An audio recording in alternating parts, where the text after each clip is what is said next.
When Ours' father remarried, we didn't expect his new wife to turn her grandparents against us, and then Grace and I were only 15 when Mom died.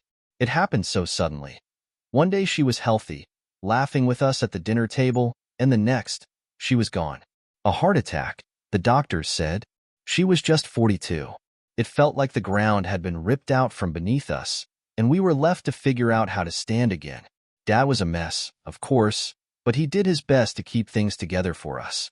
He made sure we still went to school, still had home-cooked meals, and didn't let us see how badly he was breaking inside. For 2 years, it was just the three of us, me, Grace, and Dad. Our grandparents, Mom's parents, were our lifeline during that time. They'd always been close to us, but after Mom died, their support became constant. They'd come over every weekend, help with chores, take us out to dinner, and just be there. In a way, they filled the void that Mom left behind, especially for Dad. Grandma, especially, treated him like he was her son. It made sense. He was all she had left of Mom. But 2 years after Mom passed, Dad met someone. It was inevitable, I guess. He was lonely, and as much as he loved Grace and me, we weren't enough to fill the gap. When he first told us about Rachel, Grace and I were nervous. How do you react when your dad starts dating again?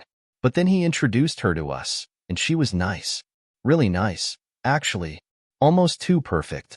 Rachel was younger than Dad by a few years, probably in her mid-30s, with perfectly styled blonde hair and bright blue eyes. She had this warm, comforting voice that made you want to like her. She was always smiling, always interested in what Grace and I had to say. At first, it felt good. We were happy Dad had found someone who seemed to genuinely care about him and, by extension, about us. It was strange, though, seeing someone else in the house. Rachel started staying over a lot more after a few months, her stuff slowly filling up spaces that had once belonged to Mom. At first, Grace and I didn't mind. We knew Dad needed this. We wanted him to be happy. But it didn't take long for us to notice that Rachel wasn't as perfect as she seemed. The first sign was how much time she started spending with our grandparents. Mom's parents were always friendly and welcoming, and when Rachel showed interest in them, we figured it was just her way of getting closer to the family. She'd drive them to appointments, organize little lunches for them, and even invite them over for dinners she'd cook herself. They adored her. Dad loved how she took the initiative to include them. It wasn't until Rachel started doing things without telling us that, Grace, and I felt like something was off. One Saturday morning, we planned to visit our grandparents, but when we got there, Rachel was already with them. No one had told us she was taking them out that day. We felt a bit weird about it, but didn't think too much of it at the time. That happened more often. We'd find out Rachel had already visited them or taken them out for lunch, and we weren't even aware of it. Grace started getting suspicious, but I thought maybe it was just jealousy. I mean, Rachel was being helpful, right? Our grandparents weren't young, and if Rachel wanted to help out, wasn't that a good thing? Then came the little comments. Rachel would say things like, "You girls are getting older. You'll be off to college soon, right? Maybe it's time to think about what your next steps are." She'd say it with that smile of hers, like she was just being helpful, but it started to feel more like she was pushing us out. Grace and I were only 17. We still had another year of high school. Why was she so eager for us to leave? But the real red flag came when Rachel started talking about the family's finances. Grace and I overheard her one night, talking to Dad in the kitchen. We weren't eavesdropping on purpose, but the door was open, and her voice carried. "I just think, with the girls getting older, maybe your parents should start thinking about simplifying things," Rachel said softly. "It's a lot of work keeping everything organized, especially with the estate. They're not getting any younger, and it would be easier for everyone if things were just straightforward." Grace and I exchanged a glance. We both knew what she was hinting at, the will. Our grandparents had always been open about their plans. They wanted to leave their estate to us, their only grandchildren, and of course, help Dad out. But Rachel? Why was she suddenly so interested in simplifying things? From that moment, things started to unravel. Our once warm and loving grandparents grew distant. They'd always been the type to ask us about school, encourage our hobbies, and offer support. But now, when we visited, conversations were shorter. Grandma barely asked about how we were doing, and Grandpa seemed distracted. The worst part was that, Grace, and I didn't know how to bring it up with Dad. Every time we tried to mention something about Rachel, he'd shut us down. "You girls are just overthinking it," he'd say. "Rachel's been a blessing to this family. You should be grateful." But grateful for what? For someone who was clearly trying to change the dynamics of our family?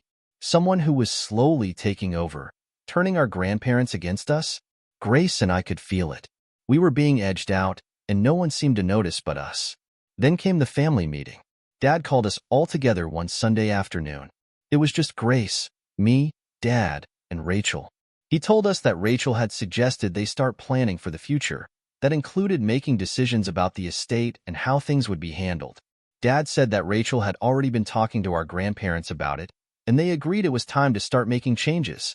Grace and I just sat there, stunned. Changes? What changes? Rachel looked at us with that same sweet smile. "I just think it's important to make sure everyone's taken care of, you know? Your grandparents have worked hard their whole lives. It's time we start helping them out." Helping them out? By pushing us out? Grace and I left that meeting feeling completely alienated. Our father was blind to what was happening right in front of him, and Rachel was pulling the strings. We could feel the grip she had on the family tightening, and it scared us. We had no idea just how bad things were going to get. It didn't take long after that family meeting for things to go from strange to unbearable. Grace and I were still reeling from the way Rachel had inserted herself into decisions that should have been kept between us and our grandparents. But every time we tried to talk to Dad about it, we hit a wall. "She's just helping out," Dad would say, brushing us off. "You know how much work it is to handle everything with your grandparents. Rachel's taking the load off them, and off me. You should be thankful." Thankful. That word started to feel like a curse. What were we supposed to be thankful for? The fact that Rachel was taking control of our family, little by little? Or that she was turning our grandparents against us? Grace and I couldn't shake the feeling that something was wrong, but Dad didn't see it. He was too blinded by his feelings for Rachel to realize what was happening right under his nose. And the more time passed, the worse it got. Rachel started visiting our grandparents more frequently. At first, it was just a couple of times a week, helping them with errands or driving them to appointments. But then it became almost daily. She was there all the time, doing things for them that Grace and I had always done, things that connected us to our grandparents, taking them to lunch, organizing their medication, even handling their finances. It was like she was slowly replacing us. We noticed the shift in our grandparents, too. They used to call us regularly, asking about school or just wanting to chat. But those calls started to dwindle. When we did manage to visit them, they seemed distracted, almost distant. Conversations were short, surface level, as if they were holding back from saying what was really on their minds. Grace and I could feel the tension growing between us and them, but we didn't know how to fix it. Rachel, on the other hand, seemed to be thriving. She was always at the center of everything, making decisions without consulting anyone, least of all us. It wasn't long before she started leaving us out of family gatherings altogether. Grace and I would find out about dinners or events only after the fact, usually through social media or overhearing Dad mention it in passing. It was becoming clear that Rachel was deliberately cutting us out, and no one seemed to care. One afternoon, after another strained visit with our grandparents, Grace turned to me with a determined look on her face. "We need to figure out what's going on," she said. "Something isn't right." I agreed. We both knew Rachel was behind the changes in our family, but we didn't have proof. We needed to catch her in the act. So, we decided to start paying closer attention, especially when Rachel thought we weren't around. A few weeks later, we got our chance. Dad had a business trip, and Rachel, as usual, was planning to spend the weekend with our grandparents. Grace and I knew this was our opportunity. We told Dad we were going to a friend's house for the weekend, but instead, we headed to our grandparents' home. We parked down the street and waited until Rachel showed up. Once she was inside, we crept closer and stood just outside the window, listening. At first, it was just normal conversation. Rachel asking how they were feeling, talking about the latest book club meeting Grandma had attended. But then, Rachel's tone shifted, and our blood ran cold. "You know," Rachel said softly, "I've been thinking a lot about the future. With Adam working so much and the girls getting older, it's really important that you two have someone you can rely on. I know you love them, but they're still so young. They don't understand the responsibilities that come with managing an estate like this. Grace squeezed my arm. We both leaned in closer, hardly daring to breathe. I just think, Rachel continued, her voice dripping with fake concern, it might be wise to start thinking about simplifying things. The will, the trust, all of that. You don't want to leave it in inexperienced hands. If something were to happen to you, well, I'd hate for there to be confusion or conflict. I'm here to help, you know that. I'd make sure everything is handled properly. There was a long pause. Grace and I exchanged a horrified glance. Rachel was trying to convince our grandparents to leave everything to her. And from the sounds of it, they were actually considering it. I don't know, Rachel, Grandma said finally, her voice hesitant. We've always planned for the girls to inherit everything. It's what Jane would have wanted. Mom. The mention of her name made my heart ache. Mom had always been clear about her wishes. Everything was supposed to go to us, her daughters, her only children. The idea of Rachel stepping in and taking what was meant for us made me feel sick. I know, Rachel said quickly, her tone soothing, but things change. The girls are growing up, and they'll have their own lives soon. You want to make sure everything is settled, don't you? Just think about it. That's all I'm asking. Grace and I couldn't listen anymore. We backed away from the window, our minds racing. This wasn't just manipulation. This was theft. Rachel was trying to steal our future, our inheritance, and she was doing it right in front of us, with our grandparents none the wiser. When we got home, we tried to tell Dad what we'd heard. We begged him to listen, to see what Rachel was doing, but he wouldn't. He was so wrapped up in his own life, so convinced that Rachel was the perfect partner, that he dismissed us outright. You're making this up, he said angrily. Rachel loves this family. She's done nothing but help. You girls are overreacting. We couldn't believe it. Our own father didn't trust us. Grace and I were furious, but more than that, we were scared. Rachel was tightening her grip on our family, and we were powerless to stop it. The more we tried to fight back, the more isolated we became. Rachel had convinced our grandparents that she was their only ally, and she was slowly working on Dad too. Grace and I felt like we were losing everything. Our family, our home, our future. But we weren't going to let Rachel win. After overhearing Rachel's manipulative conversation with our grandparents, Grace and I couldn't shake the feeling of dread that settled in our stomachs. We had tried telling Dad, but it was like talking to a brick wall. He refused to believe anything negative about Rachel, brushing off our concerns as teenage overreaction. But we knew what we heard, and we knew Rachel was planning something bigger than just cozying up to our grandparents. A couple of weeks passed, and things only got worse. The coldness between us and our grandparents became unbearable. Every visit was tense, with strained smiles and awkward silences. They no longer asked about school, no longer seemed interested in our lives. It was as if Rachel had completely turned them against us. It wasn't just our grandparents who were changing. Dad was different too. He started spending more time with Rachel and less time with us. Family dinners became rare, and when we did sit down together, it felt like there was a wall between us. Grace and I were becoming invisible in our own home. Then, one day, the final blow came. It was a Saturday afternoon, and Grace and I were doing homework at the kitchen table when we overheard Dad on the phone. He was talking to one of his lawyer friends, discussing the family estate. At first, we didn't pay much attention. Dad often discussed legal matters with his friends. But then he said something that made both of us freeze. Yeah, we're making some changes to the will, Dad said casually, as if it were no big deal. Rachel's been talking to Mom and Dad, and they agree it's for the best. The girls are still young, so we're simplifying things. Simplifying things. It was the same phrase Rachel had used when she was talking to our grandparents. Grace and I looked at each other, our hearts sinking. Dad hung up the phone and walked into the kitchen, completely unaware that we had heard everything. Grace, being the more impulsive one, couldn't hold back. Changes to the will, she blurted out, her voice shaking. What do you mean by that? Dad looked surprised. What are you talking about? We heard you on the phone, I said quietly. You said Rachel's been talking to Grandma and Grandpa about changing the will. What does that mean, Dad? He sighed, clearly irritated. You girls need to stop worrying about things that don't concern you. Rachel's just trying to help. Your grandparents wanted to make sure everything is in order, so they've made a few adjustments to the will. That's all. A few adjustments? Grace snapped. Does that mean we're being cut out? Are they leaving everything to Rachel now? Dad's face darkened. Don't be ridiculous. This isn't about cutting anyone out. It's about making sure things are handled properly when the time comes. When the time comes? I repeated, my voice rising with anger. You mean when they die? You're just going to let Rachel take over everything?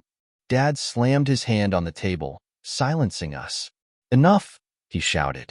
Rachel has done more for this family in the last year than you two realize. She's been helping your grandparents with everything, their finances, their health care, their estate. She's taken on responsibilities that neither of you have shown any interest in. So yes, they've made some changes, but it's what's best for everyone. Grace and I were too stunned to speak. How had it come to this? How had Rachel managed to worm her way so deeply into our family that Dad was now defending her over us? The next day, we decided to go straight to the source. If Dad wasn't going to give us answers, we'd get them from our grandparents. We drove over to their house, our hearts pounding with anticipation. When we arrived, Grandma greeted us at the door with her usual polite smile, but there was something distant in her eyes. We need to talk, Grace said, not bothering with small talk. Grandma seemed taken aback but nodded. She led us into the living room, where Grandpa was reading the newspaper. He looked up, surprised to see us. What's this about? He asked, folding the paper and setting it aside. We want to know about the will, I said bluntly, getting straight to the point. Have you changed it? Our grandparents exchanged a glance, and Grandma's expression grew tight. Why are you asking about that? Because we overheard Dad talking about it, Grace said, her voice laced with frustration.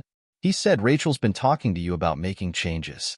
Are you really cutting us out of the will? There was a long, uncomfortable silence. Finally, Grandpa sighed heavily and leaned forward, resting his elbows on his knees. Look, he said, his voice gruff. Rachel's been a big help to us, especially lately. We're not as young as we used to be, and managing everything has become difficult. Rachel suggested some changes to make things easier for us, and after discussing it with your father, we agreed. Grace's face went pale. So, you're leaving everything to Rachel? Not everything, Grandma said quickly, but we had to make some adjustments. You two are still so young. You have your whole lives ahead of you. Rachel, on the other hand, well, she's been here for us. She understands what we need. I could feel the tears burning behind my eyes. This wasn't happening. Our grandparents, the people who had always loved us unconditionally, were choosing Rachel over us. This isn't what Mom would have wanted, I said, my voice trembling. She wanted us to inherit everything, not some woman who's only been in our lives for a year. Grandma flinched at the mention of Mom, but her expression hardened. Things change, dear. Your mother is gone, and we have to think about the future. Rachel's part of this family now, and she's proven herself to be trustworthy. Trustworthy. That word made me want to scream. Rachel wasn't trustworthy. She was manipulative, deceitful, and conniving. But no matter what we said, our grandparents couldn't see it. They were blind to the truth. Grace stood up abruptly, her face flushed with anger. I can't believe this. You're actually choosing her over us. Grace, that's not what we're doing, Grandpa started. But Grace cut him off. Save it, she said, her voice cold. I hope you realize what you're doing before it's too late. Without another word, she stormed out of the house. I followed her, my heart heavy with betrayal. As we drove away, I couldn't shake the feeling that we had just lost our grandparents for good. Back at home, things were no better. Dad was still blind to Rachel's manipulations, and the more we tried to fight back, the more isolated we became. Rachel had successfully driven a wedge between us and the people we loved most, and it felt like there was no way out. Grace and I felt utterly betrayed. The people who were supposed to protect us, to have our backs, had turned against us. And the worst part? Rachel had orchestrated it all, and no one even realized it. But we weren't done yet. We were going to find a way to expose Rachel for who she really was, no matter what it took. The feeling of betrayal lingered long after that disastrous conversation with our grandparents. Grace and I couldn't get past it. The idea that they had rewritten their will, essentially cutting us out of our own family's legacy, all because of Rachel's manipulation. We were furious, heartbroken, and most of all, desperate to do something about it. Grace, always the one with more fire and determination, was the first to suggest digging deeper into Rachel's past. "There's no way she's done this out of the blue," she said one night while we sat in our room, trying to figure out our next move. "She's too good at this, at getting people to trust her, turning them against us. She must have done this before." At first, I wasn't sure. Rachel had seemed so perfect, so nice when we first met her. Could she really be some kind of con artist? But the more I thought about it, the more it made sense. The way she slid into our family, the way she took control over everything, it all felt calculated. Grace was right. Rachel wasn't new to this game. So, we started investigating. Grace took the lead, diving into Rachel's past with a determination I hadn't seen in her before. She spent hours online, scouring social media profiles, old news articles, and public records. At first, it was slow going. Rachel was smart, and it seemed like she had covered her tracks well. But Grace was relentless, and eventually, she found something. One evening, she burst into my room, her face pale and her laptop clutched tightly in her hands. "I found her," Grace said, her voice shaking. "She's done this before." I stared at her, trying to process what she was saying. "What do you mean?" Grace handed me the laptop, her fingers trembling as she pointed to the screen. "Look." On the screen was an old news article from a small town in another state. The headline read, "Local woman accused of defrauding elderly man out of his inheritance."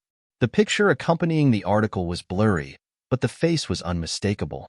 It was Rachel, or rather, someone who looked exactly like Rachel, but with a different name. The article detailed how a woman had befriended an elderly man and convinced him to rewrite his will in her favor, cutting out his children. After the man's death, the children had fought the will in court, and while they had eventually won, the woman had disappeared before she could be prosecuted for fraud. Her name in the article was different, Rebecca Green, but the resemblance to Rachel was undeniable. "This can't be a coincidence," I whispered, scrolling through the article. "It's her." "There's more," Grace said, her voice tight. She pulled up another article, this one from a different state. It was the same story.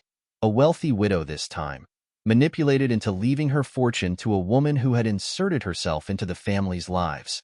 Again, the woman in question had vanished before she could face legal consequences. And again, the name was different, but the face was the same.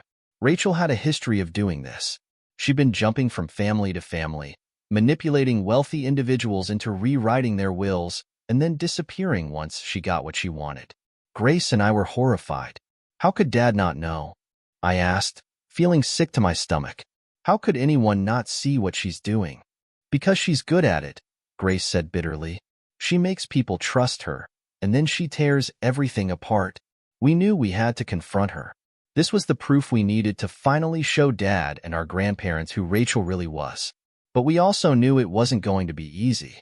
Rachel had her claws deep in our family, and there was no telling how Dad or our grandparents would react. The next day, we waited until Rachel was alone at the house. Dad had gone out for the afternoon, and Grace and I were ready. Armed with the articles and the evidence Grace had uncovered, we stormed into the living room where Rachel was lounging on the couch, flipping through a magazine. She looked up at us, her smile as fake as ever. "Girls," she said sweetly, "what's going on?" "We know what you've been doing," Grace said coldly, stepping forward. I stood beside her, clutching the laptop to my chest. "We know who you really are, Rachel. Or should I say, Rebecca?" Rachel's smile faltered for a moment, her eyes narrowing as she sat up straighter. "I don't know what you're talking about." "We found the articles," I said, my voice shaking with anger. "We know you've done this before. Manipulated families, convinced them to rewrite their wills, and then disappeared. You're a fraud." For the first time, Rachel's mask slipped. Her eyes darkened, and her voice lost its sweet tone. "You girls have no idea what you're talking about." "Oh, we do," Grace shot back. "And we have proof." I opened the laptop and shoved it in Rachel's direction, showing her the articles we had found. Her face went pale as she read the headlines, and for a moment, she looked genuinely panicked. But then, just as quickly, she composed herself. "This is ridiculous," Rachel said, standing up and towering over us. "You think anyone's going to believe this? Your grandparents trust me. Your father loves me. You two are just jealous, acting out because you can't stand the thought of someone else in your precious little family." "We're not jealous," I snapped. "We're trying to protect our family from you." Rachel laughed, a harsh, cold sound that sent chills down my spine. "You're too late for that," she sneered. "Your grandparents already trust me more than they trust you. Your father is completely under my control. You really think showing them a couple of old articles is going to change anything?" Grace and I exchanged a glance. We hadn't expected Rachel to react this way. So openly hostile, so confident in her control over our family. But we couldn't back down now. "We're going to tell them everything," Grace said firmly. "We'll make them see who you really are." Rachel's smile returned, but this time it was full of venom. "Go ahead," she said. "But don't be surprised when they choose me over you." We left the house, our hearts pounding, knowing that the real battle was just beginning. When Dad came home later that evening, we confronted him with the evidence. At first, he refused to listen, dismissing our claims as more of the same paranoia he thought we had about Rachel. But when we showed him the articles, something in his expression shifted. He didn't want to believe it, that much was clear. But there was no denying the truth staring him in the face. I need time to process this," Dad muttered, his voice weak as he stared at the screen. "This can't be true." But it was. And deep down, we knew he understood that. The next step was our grandparents. That confrontation was going to be even harder, but Grace and I were ready. Rachel had torn our family apart, but we were going to do whatever it took to expose her for the fraud she really was, and take back what was rightfully ours. Confronting Dad had been hard, but convincing our grandparents was going to be even harder. They had become so emotionally attached to Rachel, so convinced that she was the best thing to happen to our family, that we didn't know how to break through the wall she had built around them. But we had to try. We weren't going to let Rachel steal our future, and we certainly weren't going to let her destroy our family any more than she already had. The next day, Grace and I drove to our grandparents' house. We didn't warn them ahead of time. We didn't want to give Rachel a chance to interfere. When we arrived, our grandparents seemed surprised to see us. There was a slight awkwardness in their greeting, the kind that had become all too familiar over the last few months. We sat down in their living room, and the tension was palpable. "We need to talk," Grace began, her voice steady but firm. "It's about Rachel."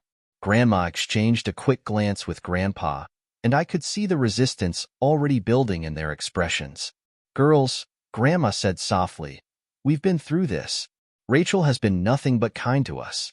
You need to let go of whatever issues you have with her." "This isn't about us having issues," I cut in, trying to keep my voice from shaking. "This is about who Rachel really is." "She's not who you think she is," Grandpa sighed, rubbing his temples as if preparing himself for another argument. "We know you don't like her," he said gruffly, "but Rachel has been a tremendous help to us. We've made our decision. She's part of this family now, whether you like it or not." Grace took a deep breath, her fingers gripping the laptop in her lap. "You need to see something," she said, opening the computer and pulling up the articles we had found. She turned the screen toward our grandparents, her voice calm but filled with urgency. "Rachel has a past, and it's not a good one." For a moment, neither of them said anything. They just stared at the screen, their expressions unreadable. Grandma was the first to speak, her voice shaky. What is this?" "It's her," I said, leaning forward. "Rachel, or Rebecca, or whatever name she's going by this time. She's done this before, to other families. She befriends wealthy people, convinces them to rewrite their wills in her favor, and then she disappears once she gets what she wants. It's all here. We found articles, court records, everything." Grandpa frowned, squinting at the screen as if trying to make sense of what he was seeing. "This can't be right," he muttered. "Rachel isn't like that." "She is," Grace said firmly. "She's done this to at least 2 other families that we know of, and she's trying to do it to us. She's been manipulating you, making you think she's helping, but she's just after your money." She's done it before, and she's doing it again. The room fell into a heavy silence. Grandma looked like she was on the verge of tears, her hands trembling in her lap. Grandpa, on the other hand, was still frowning, his jaw clenched tightly. "I don't believe it," he said finally, his voice rough. "Rachel wouldn't do this. She's already doing it," I said, my voice rising with frustration. "You've rewritten your will, haven't you? You've already started giving her what she wants." Grandma looked down, unable to meet our eyes. That was all the confirmation we needed. "She's been convicted of fraud before," Grace continued, pressing forward. "She's a criminal. She's wanted in another state for what she did to the last family. She's dangerous." "I can't," Grandma whispered, her voice breaking. "I can't believe this." "It's true," I said gently, trying to soften the blow. "We didn't want to believe it either, but we found the proof. She's been lying to all of us." Grandpa sat back in his chair, looking like the wind had been knocked out of him. He was quiet for a long time, and when he finally spoke, his voice was low, filled with regret. "We thought she was helping us," he said, shaking his head. "We trusted her." "That's what she does," Grace said softly. "She makes people trust her. But it's all a lie." Tears welled up in Grandma's eyes, and she reached for Grandpa's hand. "We've been so foolish," she whispered. "We've let her come between us and our own grandchildren." I felt a lump rise in my throat. Despite everything, despite the hurt and the anger, seeing our grandparents so broken by the truth was devastating. They had been manipulated, just like us, and now they were paying the price for trusting the wrong person. "What do we do now?" Grandpa asked, his voice cracking. "You need to cut her out," Grace said firmly. "Completely. Change the will back. Get her out of your lives before she does any more damage. And we need to tell Dad," I added. "He's still in denial about who she is, but if we all confront her together, he'll have to listen." Our grandparents nodded, still reeling from the shock, but slowly coming to terms with what needed to be done. The realization that they had been tricked, that they had allowed this woman to infiltrate their lives and almost destroy everything, was crushing. But now, at least, they knew the truth. That evening, we all sat down with Dad.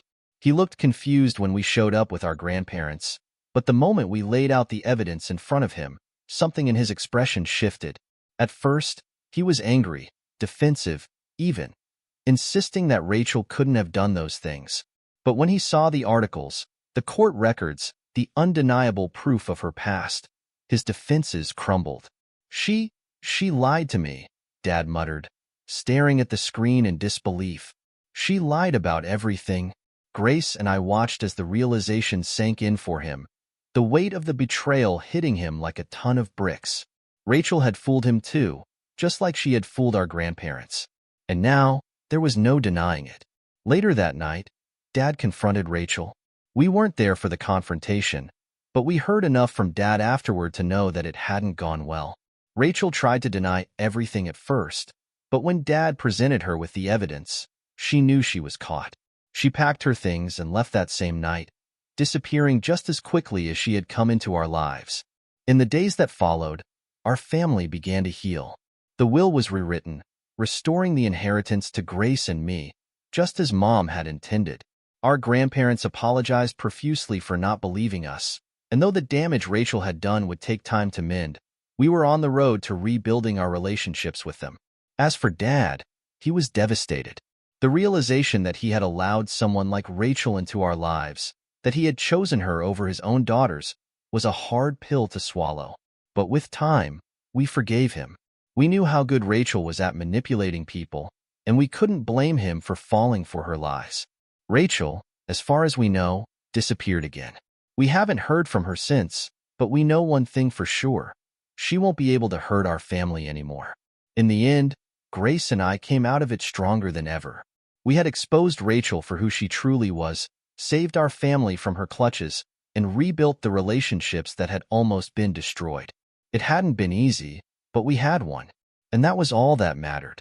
If you like this story, subscribe right away and listen to new stories every day. Let us know what you like the most in the comments.